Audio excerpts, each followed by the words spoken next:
She was humiliated during an interview, told that people like her wouldn't fit in. The recruiter had no idea she was the owner's daughter. What happened next would shock everyone. But let's start from the beginning. Danielle Carter, a poised 22-year-old graduate, exuded determination as she entered the towering lobby of Weston Enterprises. Her sleek navy suit hugged her slender frame, while her dark brown eyes, full of resolve, surveyed the immaculate surroundings. Her natural curls framed her face like a halo, a testament to her confidence in embracing her identity. This wasn't just another job application. It was her chance to break into corporate strategy at one of the nation's leading firms, a dream she had worked tirelessly to achieve. Her resume was impeccable. Summa cum laude graduate from Princeton, internships at Goldman Sachs and McKinsey, and countless leadership roles that set her apart. Yet, as she approached the receptionist's desk, she felt the first prick of subtle disapproval. The middle-aged receptionist barely looked at her, her tight smile betraying a flicker of judgment as her eyes briefly lingered on Danielle's hair. "Take a seat," the woman said curtly, her voice clipped. Danielle chose a spot near the large glass windows, where sunlight poured in. She took a steadying breath, repeating her practiced interview answers in her mind. Her father's advice echoed in her ears. Stay calm and never let them see you falter. Minutes later, the recruiter arrived.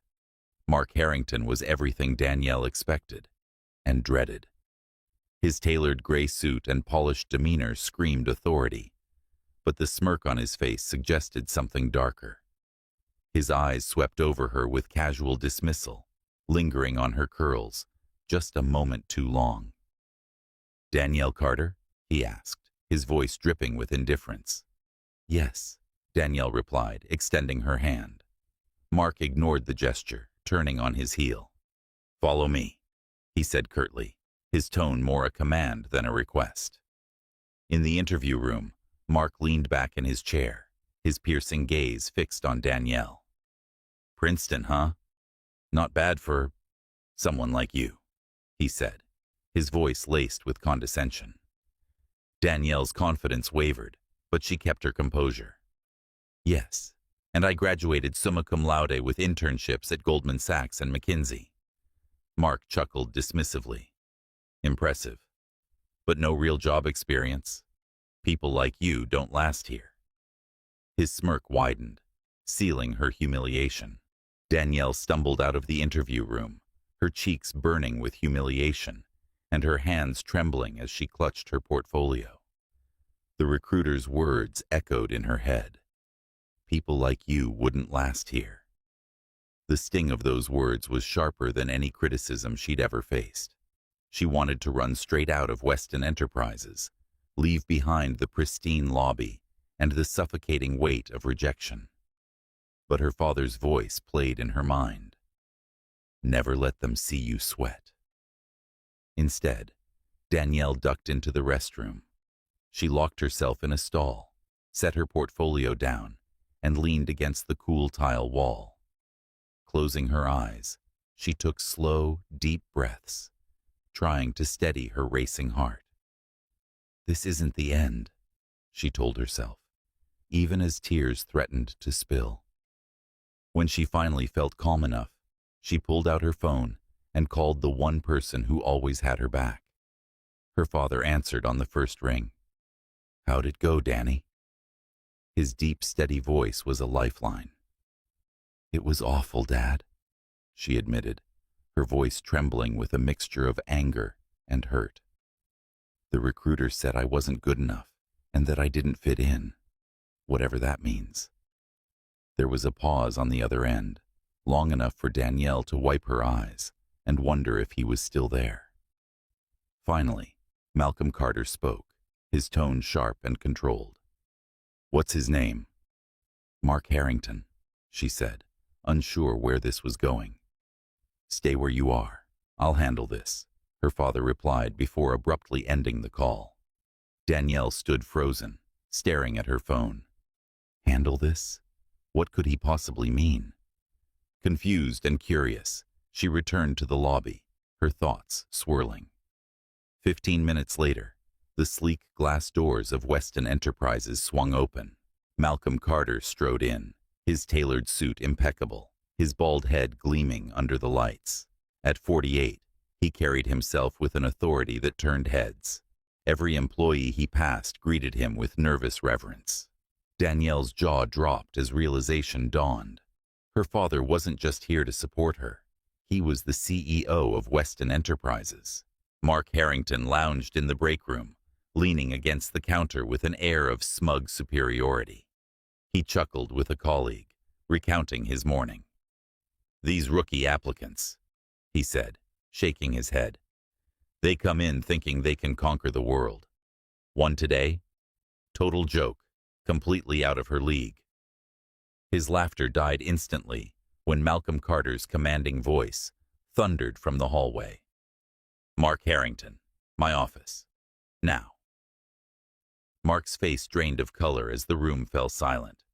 His colleague took a step back, clearly not wanting to be associated with whatever was about to unfold. Mark straightened his tie nervously and muttered, "Excuse me," before hurrying toward the office. Malcolm's expression was a storm as he stood by the door, holding it open just long enough for Mark to enter. Danielle, standing nearby, watched through the glass walls, her heart pounding. She had never seen her father like this, every movement radiating authority and fury. "Sit," Malcolm ordered, gesturing sharply to the chair across from his desk. Mark obeyed, his hands already slick with sweat. "Do you know who you just interviewed?" Malcolm's voice was controlled but ice-cold, each word cutting like a blade. Mark stammered, his confidence crumbling. Yes. Danielle Carter, a candidate for—" "My daughter," Malcolm snapped, his tone cracking like thunder. "The same Danielle Carter who graduated top of her class from Princeton. The same Danielle Carter whose resume outshines half the executives in this building. And the same Danielle Carter you had the audacity to insult with your outdated, prejudiced assumptions." Mark's mouth opened, but no words came out. Sweat beaded on his forehead as Malcolm leaned forward, his piercing gaze locked on the recruiter. Weston Enterprises prides itself on talent, integrity, and innovation. You clearly lack all three. "Mr. Carter, please, Mark started, desperation creeping into his voice. "Get out," Malcolm interrupted, his tone as sharp as a blade. Mark slunk out of the office, his shoulders hunched, avoiding Danielle's eyes as he passed. She stepped inside as Malcolm's expression softened. He gestured to a chair and said gently, "Let's talk, Danny." In her father's office, Danielle sat across from him, still reeling from what had just happened. "Dad, I didn't want you to fire him just because of me," she said. Malcolm leaned forward, his expression gentle but firm. "Danny, this wasn't just about you. It's about the culture we foster here. If someone like Harrington is allowed to stay, how many other talented people like you would he push away?" Danielle nodded, feeling a mix of pride and gratitude. "Thank you, Dad." Malcolm smiled. "You earned your spot here, Danny. But if you don't want to work at Weston, I'll support whatever path you choose." Danielle considered it for a moment. "I want to prove myself, Dad. But I want to earn it. Not just because I'm your daughter." He nodded. "Then start tomorrow. You'll work under someone who's not me. They'll be tough, but fair." As Danielle left the office that day, she felt a renewed sense of purpose. The road ahead wouldn't be easy, but she was ready. Weston Enterprises was about to learn just how capable Danielle Carter truly was.